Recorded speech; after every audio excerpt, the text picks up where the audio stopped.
whose title I've been so greatly privileged to bear during so much of my life and duty. I'm 75 now, and I can't remember anybody except the Queen being there. Just hours ago, behind the ancient walls of Buckingham Palace, a family gathering meant to strengthen the monarchy instead became the moment that rewrote royal history forever. What was supposed to be a routine discussion about upcoming duties turned into the most shocking confrontation the British royal family has ever witnessed. Picture this: King Charles, visibly weakened by his ongoing health battles, King Charles III is sharing a rare health update amid his cancer battle. But with eyes burning with determination, sat across from his wife Camilla in a room filled with senior royals. The atmosphere was so tense you could cut it with a knife. William and Catherine entered in complete silence, their faces unreadable masks. Princess Anne sat motionless, her expression giving nothing away. Everyone sensed something monumental was about to happen. But here's what nobody saw coming. Charles didn't call this meeting to discuss charity events or state visits. He called it to deliver news that would send shockwaves through the monarchy and change everything we thought we knew about the royal family's future. The bombshell that left everyone speechless. When Charles finally spoke, his voice carried the weight of centuries of royal authority. In words that echoed through the room like thunder, he announced a decision so unprecedented that even his own family sat in stunned disbelief. The Queen Consort's position was about to change in ways no one had anticipated. A new king alongside his queen, Camilla, Queen Consort, a job with no salary and no official duties. And the implications would ripple through the monarchy for generations to come.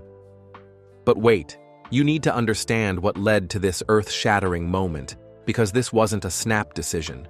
This was the culmination of months of behind-the-scenes tensions, whispered conversations, and growing concerns about the very survival of the British crown. While the public saw polite smiles and coordinated appearances, insiders reveal that a different story was unfolding within palace walls. Sources close to the royal household describe an atmosphere of growing unease, where every public gesture masked private disagreements that were tearing the family apart from within. The trouble started subtly. At first, it was just small disagreements about protocol and ceremony. Who should take precedence at events? How certain traditions should be handled. These might sound like minor issues, but in the world of royalty, protocol isn't just etiquette. It's the foundation that holds the entire system together. Camilla began pushing boundaries that had never been tested before. She wanted greater involvement in decisions traditionally reserved for born royals. She sought recognition that went beyond her official role. Each request seemed reasonable on its own, but together, they painted a picture of someone attempting to reshape the monarchy from within. What really alarmed Charles was Camilla's increasing insistence on bringing her own family deeper into royal affairs. Her children and relatives started appearing in spaces that had always been sacred to the Windsor bloodline. To Charles, this wasn't just family blending. It was a fundamental threat to the institution he'd sworn to protect. But here's where things get really interesting. This wasn't just about family dynamics. This was about power, legacy, and the future of the British crown itself. While internal tensions simmered, the public mood was shifting dramatically. What started as polite acceptance of Camilla was gradually turning into something much more dangerous for the monarchy: open skepticism and growing resentment. Every public appearance became a test. Crowds that once applauded politely now responded with uncomfortable silence. The media, always hungry for royal drama, began digging deeper into Camilla's background, her family's business dealings, and their perceived attempts to benefit from royal connections. But perhaps most damaging of all was the ghost that never left: Princess Diana. 26 years after her death, Diana's memory remained more powerful than ever.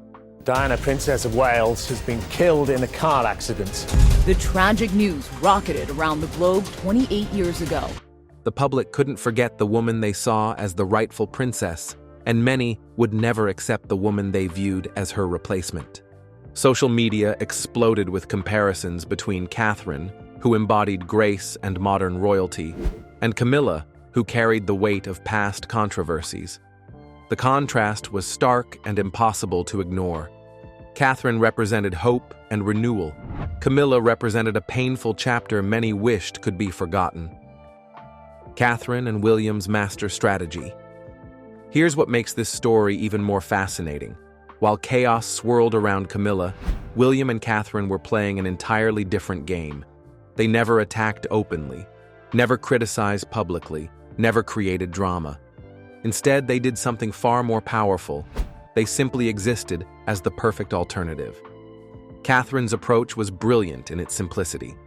Every time Camilla stumbled, Catherine was there showing exactly how royalty should behave. Every controversial moment was balanced by Catherine's grace.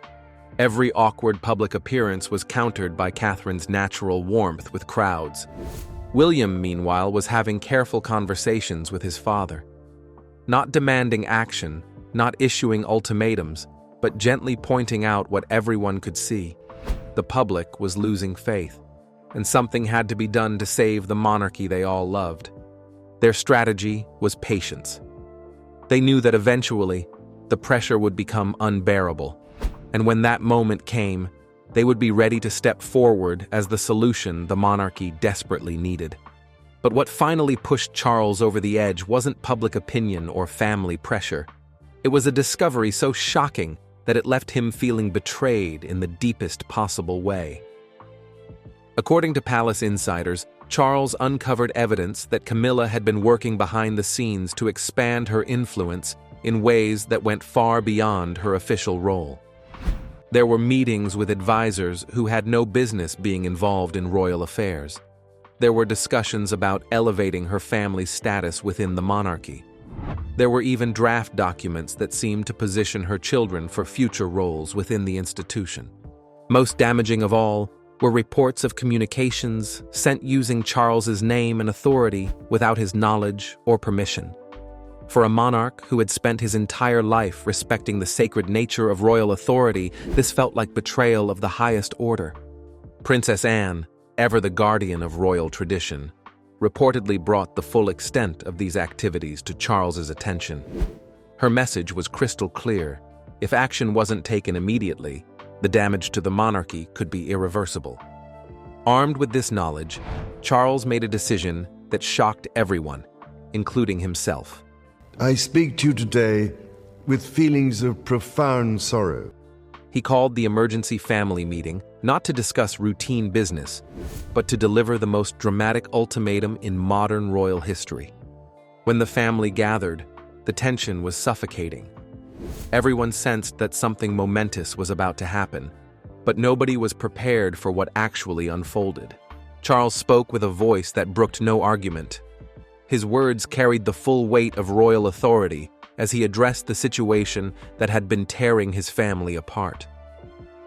The silence that followed his announcement was deafening, a silence filled not with peace, but with the shock of witnessing history being made. Camilla's reaction was immediate and explosive. This wasn't the quiet acceptance of royal protocol. This was raw, human emotion. Anger, betrayal, and disbelief all rolled into one devastating moment. But William and Catherine's response told a different story. Their composed silence spoke volumes about how they had been preparing for exactly this moment. They weren't shocked because they had seen it coming. They had been waiting for their moment to step forward as the monarchy's salvation. The threats that could destroy everything. What happened next turned an already explosive situation into something truly dangerous for the entire royal institution. Faced with the loss of everything she had fought to achieve, Camilla didn't retreat quietly. Instead, she made threats that sent chills through every person in that room. She spoke of secrets, of private conversations, of documents and communications that could expose the royal family's most guarded moments. Her message was clear. If she was going down, she wouldn't go alone. The implications were terrifying. In an age where privacy is nearly impossible and scandals spread like wildfire, the threat of insider revelations could destroy the monarchy faster than any external attack. Camilla possessed decades' worth of intimate knowledge about the royal family's private moments, their struggles, their weaknesses. For Charles, this threat represented something worse than political crisis. It was the possibility that his entire reign could be remembered not for his service to the nation, but for the scandal that tore his family apart. The moment the family meeting ended, Buckingham Palace transformed into a war room. Senior advisors worked frantically to develop strategies for managing what could become the biggest royal crisis in modern history. The central question was impossible to answer. How do you manage a scandal when the potential source of that scandal is the Queen Consort herself? Every option carried enormous risks. Denial could backfire spectacularly if Camilla chose to go public. Confirmation would validate every criticism the monarchy had faced. William emerged as the voice of calm in the storm. His position was clear. The monarchy had to be protected at all costs, even if it meant accepting short-term damage to preserve long-term survival. His conviction that this crisis could ultimately strengthen the institution by clearing away past controversies became the guiding principle for the palace response. Catherine, meanwhile, became the monarchy's most powerful asset. Her public appearances during this period were carefully orchestrated to project stability and continuity. Every photograph of her calm, gracious demeanor sent a message to the nation. Whatever chaos might be happening behind palace doors, the future of the monarchy was secure. Princess Anne's unwavering support. Throughout this crisis, Princess Anne's role proved crucial in ways the public never saw. As the royal family member most devoted to duty and tradition, her quiet support for Charles's decision provided essential validation. Anne had never fully embraced Camilla's elevation to Queen Consort. I'm always quite intrigued by Princess Anne. I know she's representing the Queen partially along with Prince Charles.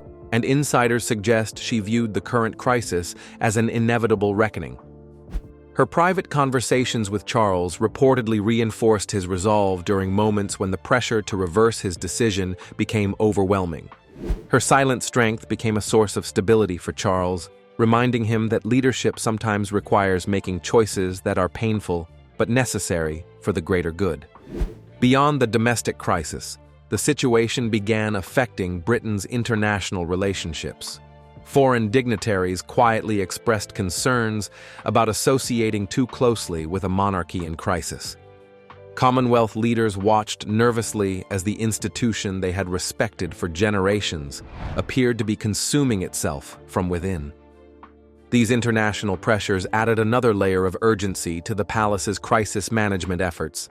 The British Crown wasn't just a domestic institution, it was a symbol of stability and continuity recognized worldwide. Any damage to its reputation could have far-reaching diplomatic and economic consequences.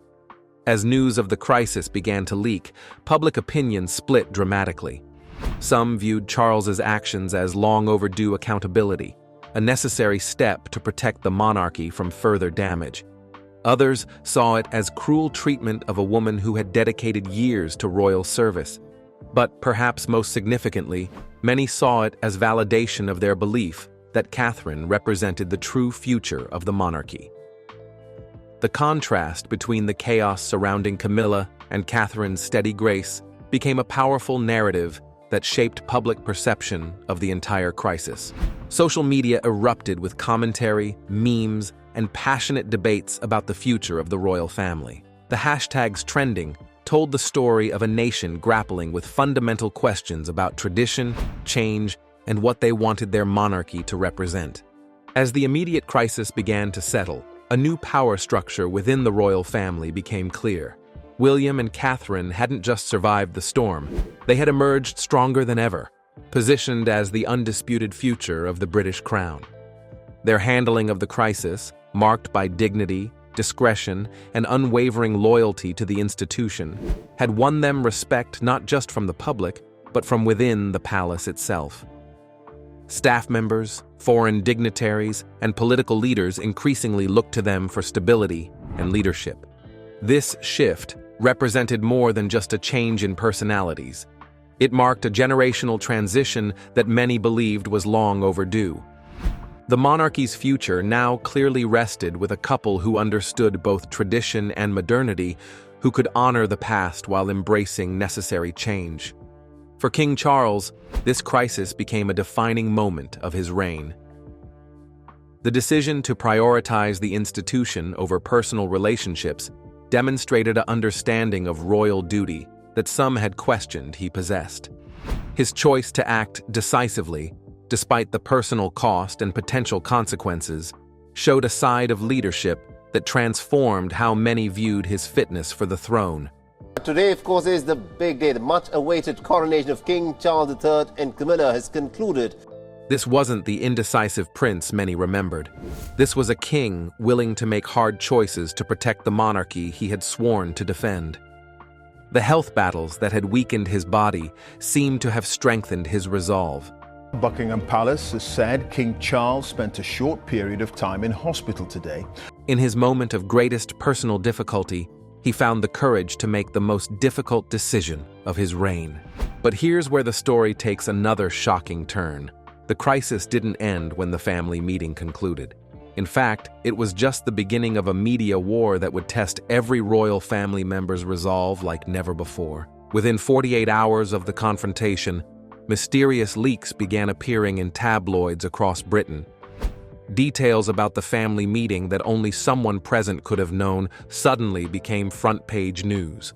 The question everyone was asking was simple but terrifying. Who was talking? Palace security went into overdrive, launching an internal investigation to identify the source. Phone records were examined, staff members were questioned, and trusted advisors found themselves under suspicion. The monarchy had faced external attacks before, but this felt different. This was betrayal from within, and it struck at the very heart of what made the institution function: trust. The leaks weren't random gossip. They were strategically chosen details designed to paint Charles as an unstable leader, making rash decisions under pressure.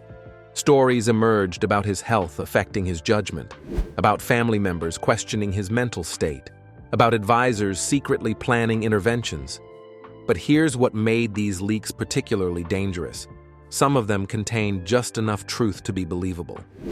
Yes, Charles had been under enormous stress. Yes, his health had been declining. Yes, there had been heated family discussions. But the context was twisted, the motivations distorted, and the implications weaponized against the crown itself. Catherine's moment of truth.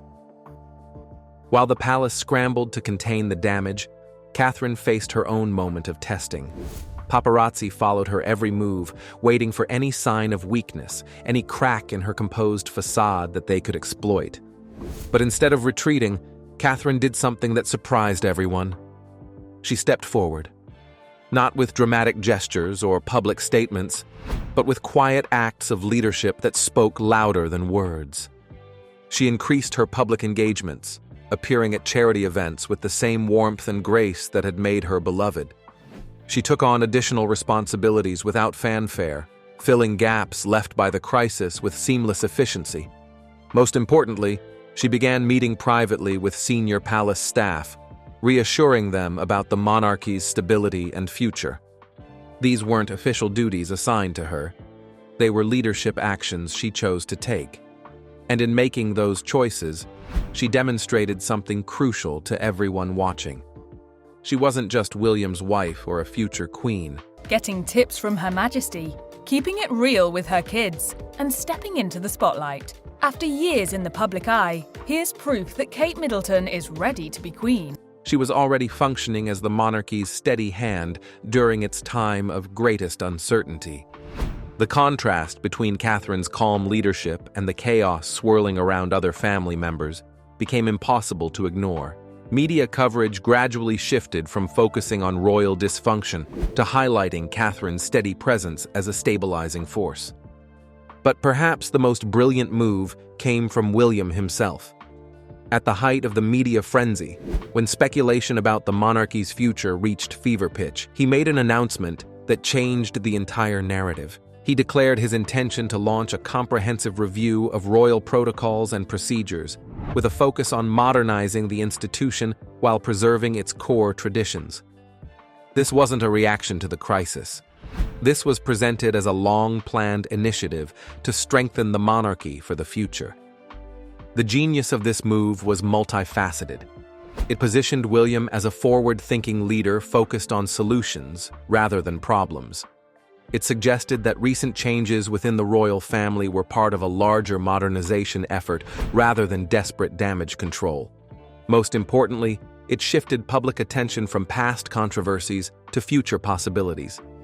William's announcement included plans for increased transparency, expanded charitable work, and closer engagement with younger generations. These weren't empty promises.